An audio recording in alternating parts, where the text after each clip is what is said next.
예수님의 죽으심을 묵상하는 사순절의 한복판에 우리가 왔습니다. 여러분이 이 사순절을 어떻게 보내고 있습니까? 저는 여러분을 예수님이 돌아가신 예루살렘으로 안내하고자 합니다. 그 예루살렘은 산 위에 있는 마을입니다. 해발 826m, 도봉산이 739.5m라고 하니까 우리 한국의 도봉산보다 100m가 높은 곳에 이런 도시가 있다는 사실이 믿어지지가 않습니다. 근데 이 도시를 가면 큰 구조가 이 예루살렘의 한 가운데 골짜기가 흐르는데 중앙계곡이라고 부릅니다. 중앙계곡을 가운데 두고 양쪽에 봉우리가 두 개가, 이렇게 높은 봉우리가 두 개가 있는데 하나를 모리아산이라고 그러고 또 하나를 갈보리산이라고 그럽니다.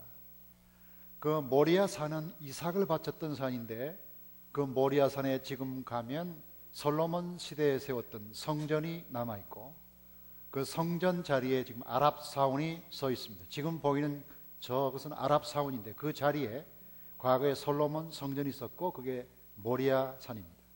그리고 다른 서쪽에 있는 동산에 가면 거기가 갈보리산이라고 부르는데 거기는 예수님이 묻혀서 죽으신 곳에 성묘교회라고 있는데 예수님이 무덤이 있는 교회입니다. 부활교회라고도 부릅니다.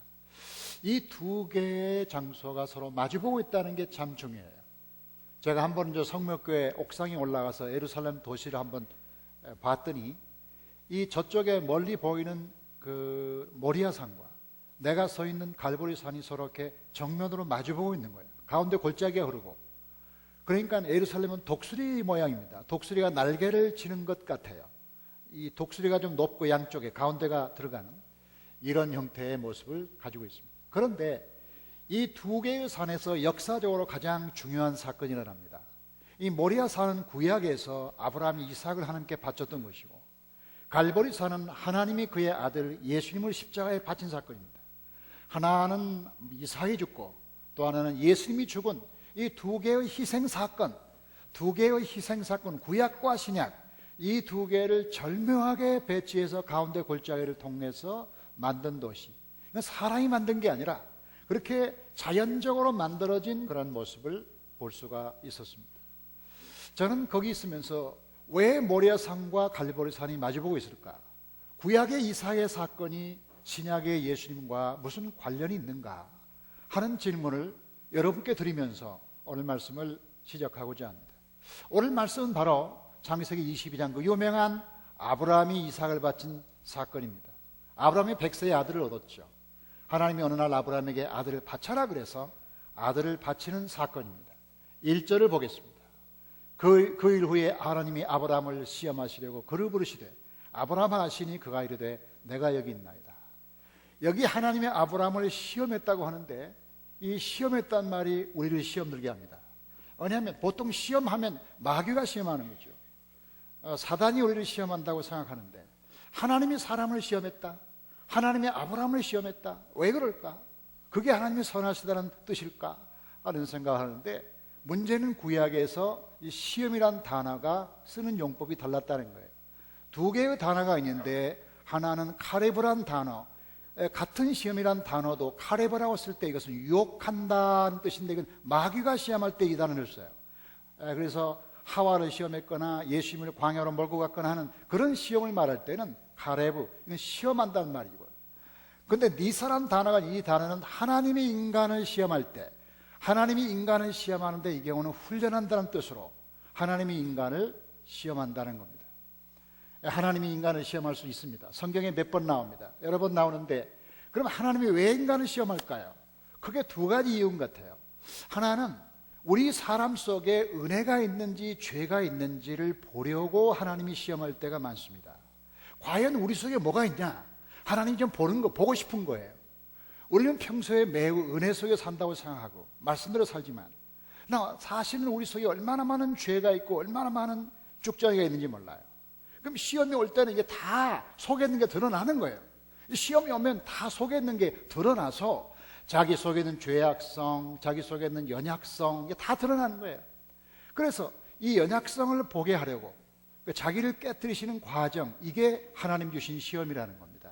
근데 시험에 또 다른 의미가 있다면 하나님이 인간에게 은혜를 주시려고, 하나님이 다만 인간을 흔들어 보려고 시험하는 게 아니라 은혜를 주시려고, 결과적으로 은혜를 주시려고 하나님 우리를 시험한다. 그럼 우리의 있는 그 모습과 하나님이 주시려는 은혜 사이에 괴리가 있어요. 그걸 훈련이라고 합니다. 그래서 우리가 가지고 있는 그 모습을 깨트리고 부수고 또 싸우고, 그래서 하나님이 주시는 은혜를 받는 그 과정, 이거를 영적 훈련이라고 부르는데, 하나님이 그래 사람마다 이런 훈련을 통하여 시험을 주시고 그 시험을 통하여 하나님을 닮아가도록 만드시는 거예요. 그래서 하나님이 어느 날 아브라함을 이렇게 시험하시는데, 시험의 내용이 뭡니까? 2절 보겠습니다. 2절 말씀 보면, 여호와께서 이르시되 내 아들을 내 사랑하는 독자 이삭을 데리고 모리아 땅으로 가서 내가 네게 일러준 한 산 거기서 그를 번제로 드리라. 자, 하나님의 시험이 쉽지 않은 시험을 아브라함에게 주신 겁니다. 이 시험이 뭡니까? 네 아들 바쳐라, 그겁니다. 아니, 줄 때는 언제고 바치라 할 때는 언제입니까? 아니, 100살 때 그렇게 많이 기도하고 눈물로 낳은 아들을 그렇게 쉽게 바쳐라. 근데 바치는 것도 제물로 바쳐라. 이 번제가 뭡니까? 양이나 소의 목을 자르고 창자와 내장을 다 긁어내고 손발을 다 잘라가지고 완전히 죽여서 불로 태우는 거, 이게 번제가 아닙니까? 아니, 양을 그렇게 하라는 것도 아니고 소를 그렇게 하라는 게 아니라 아들을 그렇게 하라는 하나님이 어디 계세요? 그렇잖아요. 아니, 사람을 어떻게 목을 자르고 손을 비틀어서 죽여서 불로 태웁니까? 이게 하나님의 사랑이라는 게 맞는 겁니까? 아니잖아요. 이게 엄청난 시험인 겁니다. 이게 쉽지 않는 시험을 이 아브라함이 받은 겁니다. 여러분이라면 어떻게 하겠습니까? 마크 샤갈이라는 사람이 그린 그림을 한번 보겠습니다.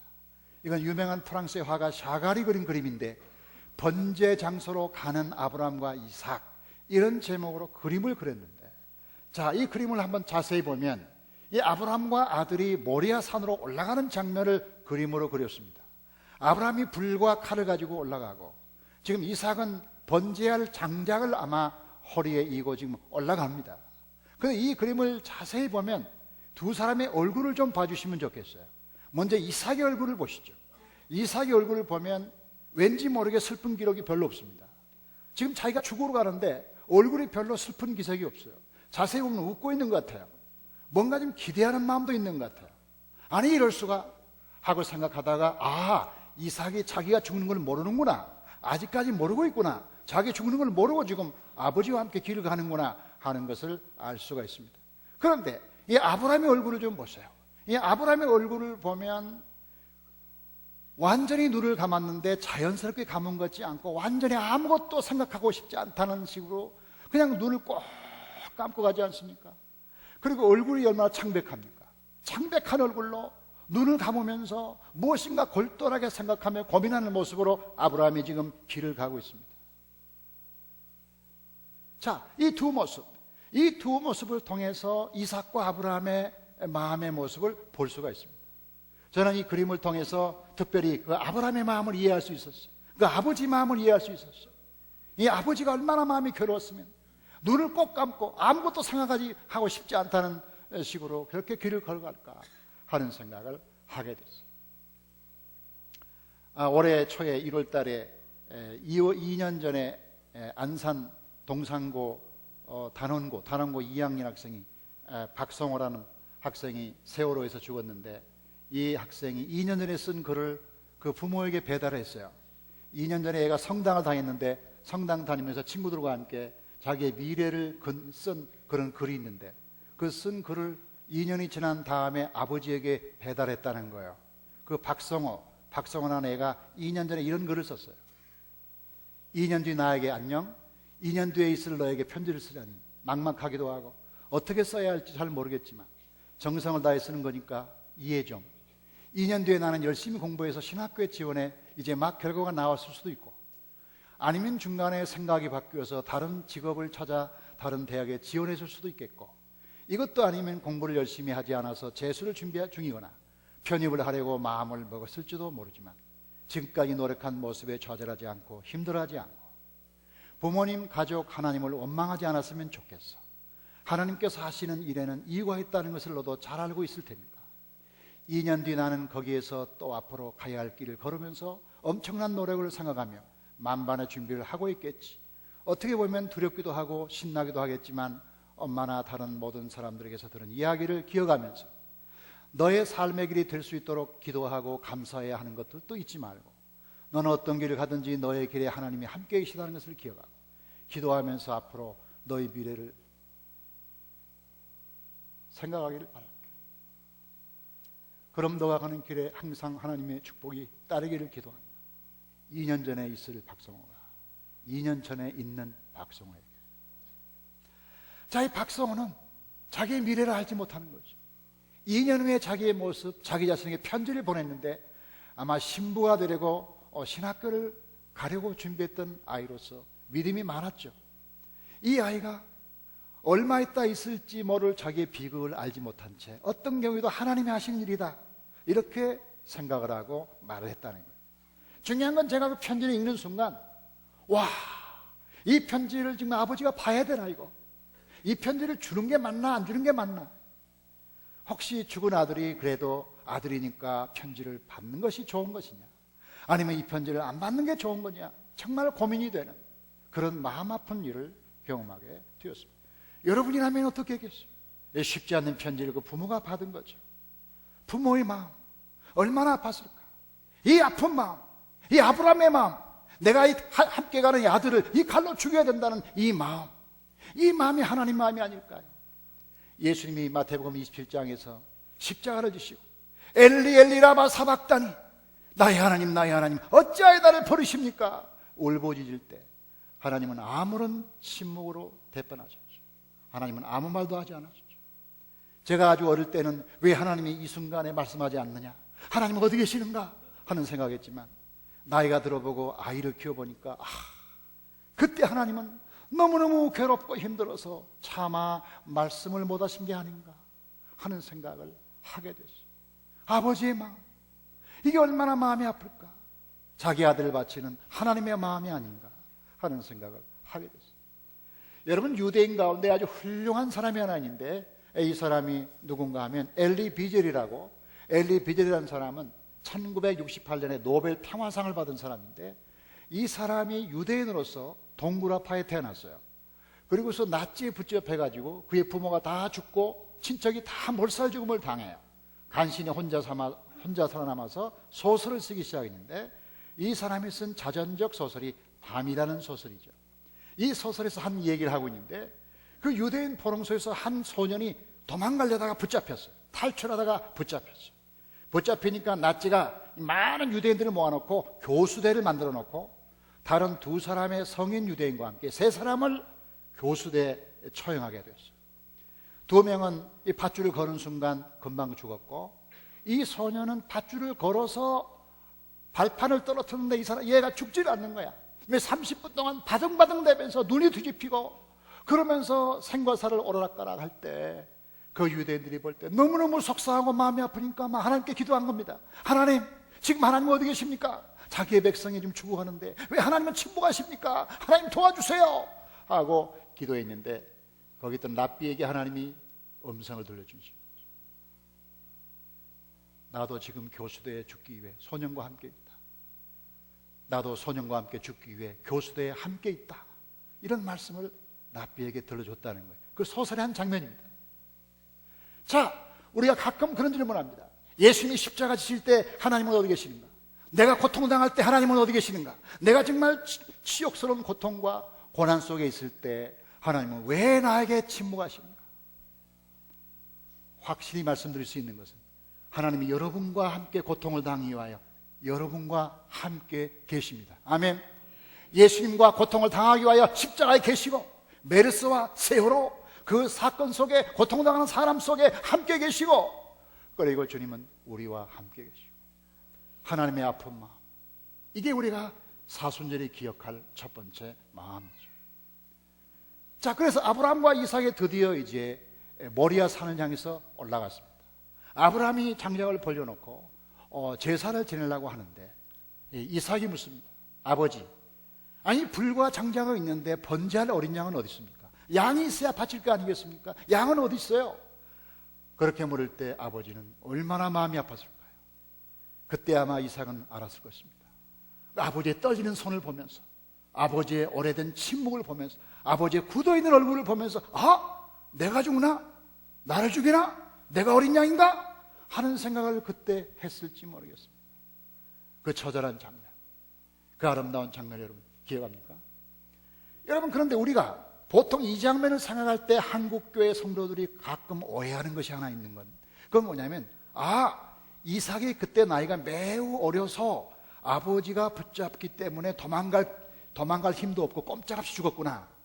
그 이삭은 도망갈 수도 없을 만큼 어렸다는 생각을 우리 마음속에 하는 거예요.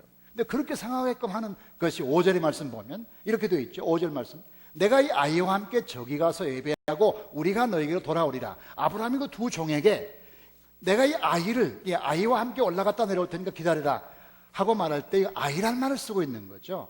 그러니까 아이란 말을 쓰고 있으니까 그래, 그러면 이삭이 그러면 한 10살이나 먹었겠나? 한 7살, 8살? 굉장히 어렵겠구나, 아이라고 하니까 하는 말을 우리가 오해할 수가 있는데, 우리가 이제 이 구약 성경이 우리에게 전달되는 과정을 좀 이해해야 되겠습니다. 자, 구약 성경, 히브리어로 되어 있는 구약 성경은 바로 모든 나라에게 바로 직역된 게 아니라 주전 1세기에 그리스말을 잘하는 70명의 박사들이 70인역이라고 번역을 했습니다. 그리스말로. 그리스말로 번역할 때 이 아이란 단어를 어떻게 표현했냐면 소년으로 표현한 거죠. 이 원래 아이란 단어가 히브리어로 나르인데, 이 나르란 말은 청년을 의미합니다. 이 청년으로 번역해야 할 말을 그 70인역에서 아이라고 소년이라고 번역한 거예요. 근데 왜 그렇게 번역했냐고 학자들의 주장이 뭐냐면, 이 그리스와 로마 사람들에게 보여주는 히브리 성경이니까 그리스와 로마 사회에서는 아버지가 아들을 죽이는 일이 없어요. 그런 일이 없다는 거예요. 그래서 이 사건을 이해하기 위해서는 나이 많은 아이를 죽이는 것은 이상한 아버지고 아주 어린아이를 죽였다는 것은 혹시 이해가 되기 때문에, 그래서 이 단어를 어린아이로 묘사를 하고, 그때 어린아이로 번역하는 바람에 그 뒤에 나오는 라틴어, 독일어, 영어, 한국어까지 모든 번역이 전부 이것을 소년으로 번역하거나 아이로 번역했다. 영어 성경에는 보이로 되어 있어요. 소년으로 되어 있는 거예요. 그런데 원래 이 말은 나르인데, 다시 보여주세요. 나르란 말은 건장한 청년을 의미합니다. 건장한 청년. 이 건장한 청년을 의미하는 다른 용법은 창세기를 보면 요셉을 향했었을 때 요셉을 나르라고 불렀어요. 창세기 보세요. 창세기 37장 2절에 보니까 요셉이 17세의 소년으로서 이렇게 말하고 있어요. 이때 소년이란 말이 나르예요. 그럼 여러분, 17살이면 뭐 사춘기 청소년이지만 과거의 17살은 지금보다 훨씬 조숙했습니다. 17살이면 뭐 다 장가도 가고 시집도 가고 그럴 나이예요. 그렇기 때문에 요셉이 17살이었지만 나르라고 부르는 것은 힘이 있는 청년이었음을 말해줍니다. 자, 또 하나 증거는 이 이삭의 어머니 사라죠. 이 사라가 몇 살에 죽었냐면 127살에 죽습니다. 그런데 사라가 90세의 아들을 낳으니까 사라가 127세에 별세할 때 그때 이삭의 나이는 37세라는 걸 알 수가 있어요. 90세에 아기를 낳았으니까. 그러면 이 모리아 산에 올라갈 때의 그 이삭의 나이는 17살에서 37세 사이라는 거죠. 좀 범위가 넓긴 하지만 17세에서 37세 그 사이에 있다는 거죠. 그러면 그 사이가 어떤 게 더 정확하냐에 대해서 학자들은 20살에서 25살 이 정도를 보통 얘기합니다. 물론 이제 이삭의 사건을 예수님과 관련시키기를 원하는 학자들은 예수님처럼 이삭이 30세였을 것이다, 33살이었을 것이다 이렇게 짜맞추는데, 그건 인위적인 냄새가 많고, 아마도 그 당시에 이삭의 나이는 적어도 20살에서 25세 되는 나이였을 것이라고 생각합니다. 자, 렘브란트라는 사람이 그린 이 그림을 한번 보시면, 이 네덜란드의 화가 렘브란트, 유명한 렘브란트는 이삭의 희생이라는 그림을 그렸는데, 이것도 역시 모리아 산에서 아버지가 아들을 죽인 장면이에요. 자, 지금 아브라함이 그 당시 나이가 140살쯤 되었을 것 같아요. 한 140살쯤 되는 할아버지가 된 아브라함이 아들의 입을 막고 지금 아들을 죽이려고 하는데, 이때 천사가 나타납니다.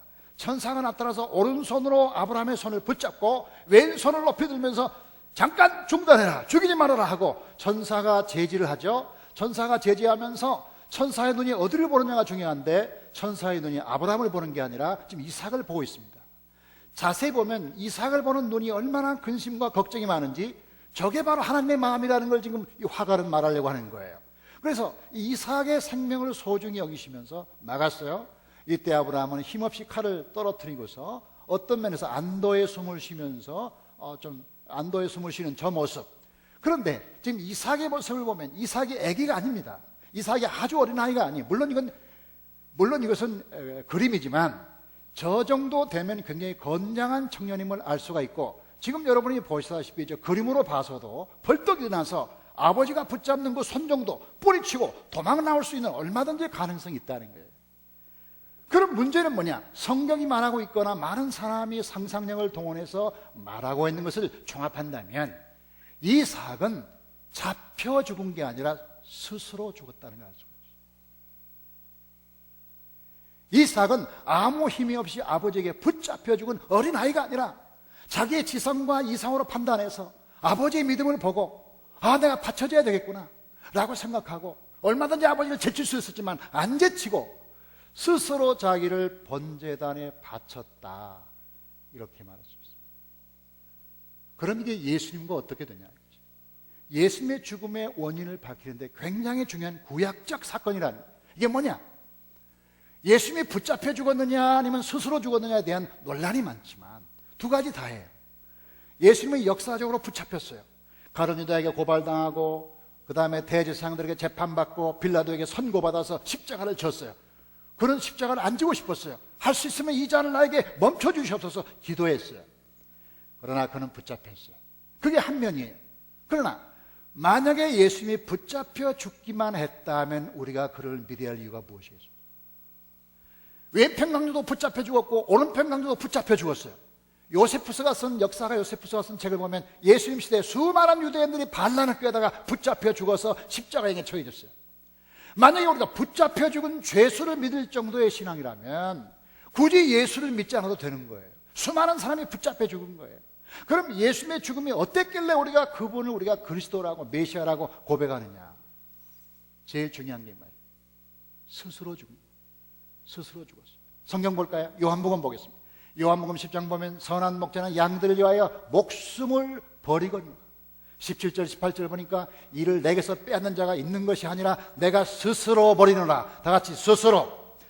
예수님이 얼마든지 천사들을 동원하여 자기를 못 박는 유대 군병들, 로마 군병들을 다 불벼락을 내릴 수가 있었고 빌라도를 다 없앨 수 있었고 능력이 많았지만 예수님이 그런 힘을 사용하지 않았다. 아무 변명도 없이 힘을 사용하지 않고 십자가상에서 죄수의 모습으로 죽었다.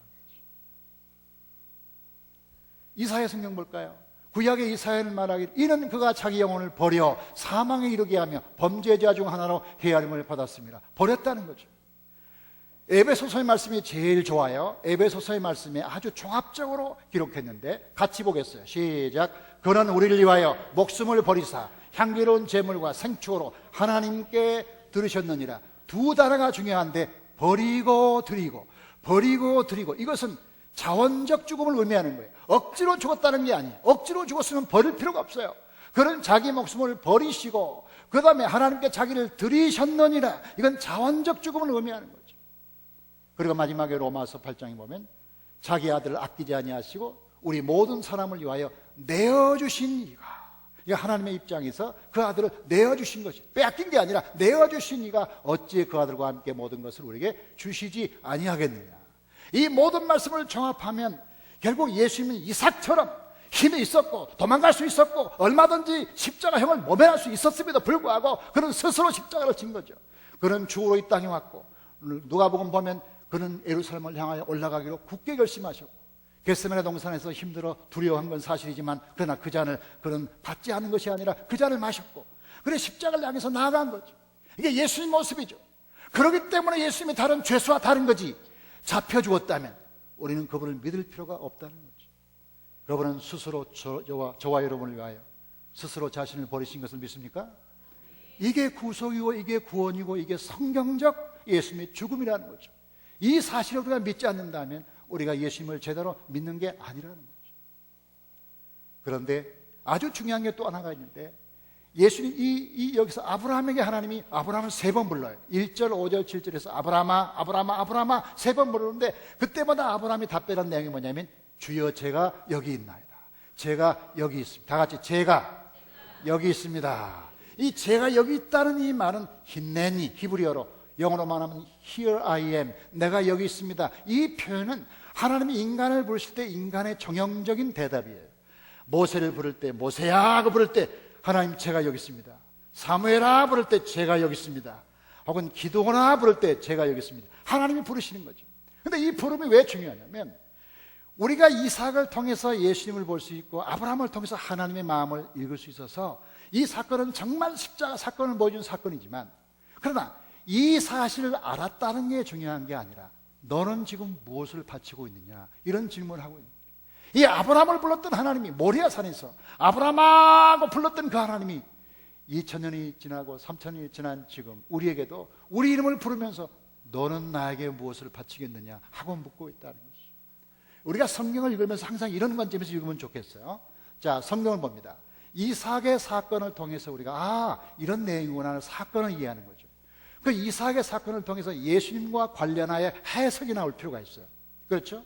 그러면 예수님과 관련해서 해석이 나왔다면 나는 어떻게 할 거냐에 적용이 나와야 돼. 이게 성경 공부의 세 가지 과정이에요. 이 성경을 통해서 사건 자체를 이해하고 거기서 예수님을 발견했다면 그 다음에 나는 거기서 어떻게 할 건가를, 그러면 주님께서 우리에게 아브라함하고 불렀던 그분이 우리 이름을 불러가면서 우리에게 어떤 요청을 하고 있는데, 그 요청이 뭐냐면 너는 나에게 무엇을 드리겠니 하고 묻고 있다는 것이죠. 요즘 많은 신자들이 그렇게 얘기해요. 나는 예수님의 피로 구원받았다. 나는 하나님의 은혜로 구원받았다. 하나님 예수의 피밖에 없다 하면서 하나님의 이름을 높이고 그의 보혈을 찬양하는 건 좋은데 온전히 그리스도의 피만 얘기해요. 이런 신자를 요즘 뱀파이어 신자라고 그럽니다. 이 뱀파이어 신자라는 건 뭐냐면 늘 피만 얘기해. 예수의 피가 어떻고 피가. 근데 자기는 피를 흘리지 않아. 우리 한국교회 문제는 뭐냐면 피를 말하는데 자기 피는 흘리지 않는다는 거예요. 이삭을 말하지만 자기는 조금도 하나님께 바쳐지는 게 없어. 그렇다면 이 말씀이 오늘 우리에게 어떤 의미가 있겠나? 유대인들이 이렇게 말하죠. 유대인들이 탈무드에 보면 이렇게 말하고 있어요. 유대인들의 얘기입니다. 하나님은 우리를 세 가지로 결박하셨다. 하나는 율법에 결박하셨고, 둘째는 성전에 결박하셨고, 셋째는 안식일로 결박하셨다. 우리를 율법에 결박하심으로 우리에게 진리 안에서 자유케 하셨다. 우리를 성전에 결박하심으로 우리가 사는 모든 세상이 성전임을 알게 하셨다. 우리를 안식일에 결박하심으로 우리가 사는 모든 날이 하나님의 날임을 알게 하셨다. 그런데 참 중요한 건, 신앙의 핵심이 뭐냐면 결박해야 자유를 얻는다는 거죠. 이 결박해야 자유를 얻는다는 역설은 늘 우리에게 가끔은 이해가 안 되지만 해보면 그게 맞는 것을 알 수가 있어요. 여러분 남편이나 여러분 아내가 다 만족스럽지 않지만 좋은 것은 여러분의 아내에게 잘 결박된 남자가 모든 여자에게 자유해요. 자유부인이라는 게 있죠. 자유부인. 자유부인은 뭐예요? 자기 남편에게 결박이 안 돼가지고 모든 남자에게 결박되는 거예요. 그게 자유부인이야. 그런데 한 남자와 한 여자에게 잘 묶여야 다른 사람에게 자유해요. 묶여야 자유해요. 가정에 잘 매이는 남자가 세상 유혹으로부터 벗어나요. 가정에 안 매이니까 세상 유혹이 자꾸 들어오는 거야. 그렇죠? 우리가 하나님 말씀이 무겁고 그것이 어렵지만 이 하나님 말씀으로 우리가 잘 자기를 결박하고 묶어줘야 이 말씀이 우리를 자유를 주는 거야. 그러니까 너희가 진리를 알지니 진리가 너희를 자유케 하리라. 아멘. 이 진리의 말씀으로 우리를 묶어줘야 돼. 거룩한 결박이 필요하다 이거야. 이것이 우리 자신에게 주신 축복이에요. 젊을 때 자기 자신을 결박해야 늙을 때 자유롭고요. 그렇죠? 기도로 자기를 결박한 사람만 문제로부터 자유롭고요. 그렇죠? 하나님의 교회를 너무 사랑하는 사람만 세상으로부터 자유로워요.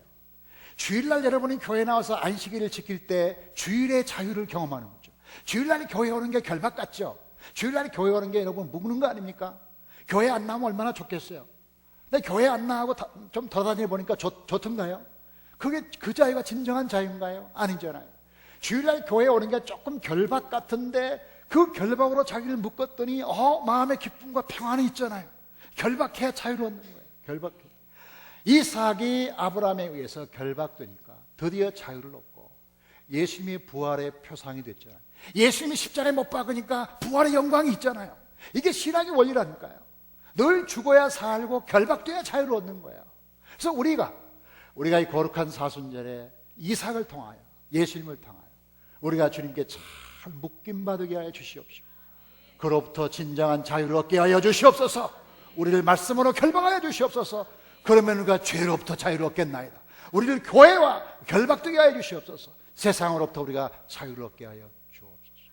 하나님, 놀라운 축복이 여러분과 함께 하기를 주의 이름으로 축원합니다. 하나님 감사합니다.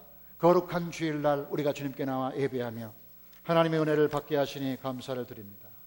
사순절의 한복판에 이상의 희생을 통해 그리고 예수님의 죽으심을 묵상합니다. 하나밖에 없는 그의 아들을 바쳐야 했던 아브라함처럼 하나밖에 없는 외아들을 바쳤던 하나님의 마음을 우리 모두 깊이 깨닫고 묵상하게 하옵소서. 아브라함처럼 침묵하고 아브라함처럼 절규하며 아들의 죽음을 보아했던 하나님의 마음을 이 사순절에 조금은 더 깨닫게 하여 주시옵소서. 하나님은 지금 어디 계십니까? 우리와 함께 고통당하기 위하여 우리와 함께 있다는 사실. 세월호에 죽은 아이들은 어디 있습니까? 그때 그들과 함께 있기 위하여 주님이 그 배에 지금도 계시다는 것을, 메르스 때문에 고통당하는 사람과 함께 있기 위하여 거기 있었던 주님, 오늘도 우리와 함께하여 주시옵소서.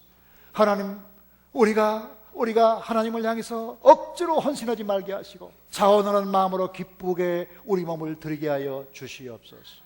이삭처럼 힘이 있었지만, 예수님처럼 권능이 있었지만 그 권능을 사용하지 않고 스스로 십자가로 나갔던 주님, 우리는 우리 자신을 해치는 사람들에게 얼마나 많은 변명과 얼마나 많은 자기 합리화를 통하여 사람들을 굴복시킵니까? 좀 말이 없으면 안 되겠습니까? 좀 침묵하면 안 되는 겁니까? 너무나 많은 말로 자기를 변명하고 상대방을 압도하려는 생각 때문에 이 세상이 좀 어두워지고 논란과 다툼이 계속되고 있어요. 이 거룩한 사순절에 침묵 가운데 죽음을 보았던 하나님을 배우게 하여 주시옵소서. 자기 힘을 사용하지 않고 아버지의 죽음 앞에 있었던 이삭을 본받게 하여 주시옵소서. 하나님의 천사들을 명하여 자기를 죽이는 군사들을 멸하지 않았던 예수님을 통하여 자원적 죽음을 보게 하여 주시옵소서. 주여, 우리가 여기 있사오니 우리의 몸과 마음을 받으시고 더 많은 희생과 순종을 주께서 받게 하여 주시옵소서. 이 거룩한 사순절에 은혜 주시옵소서. 예수 그리스도 이름으로 감사하며 기도하옵나이다.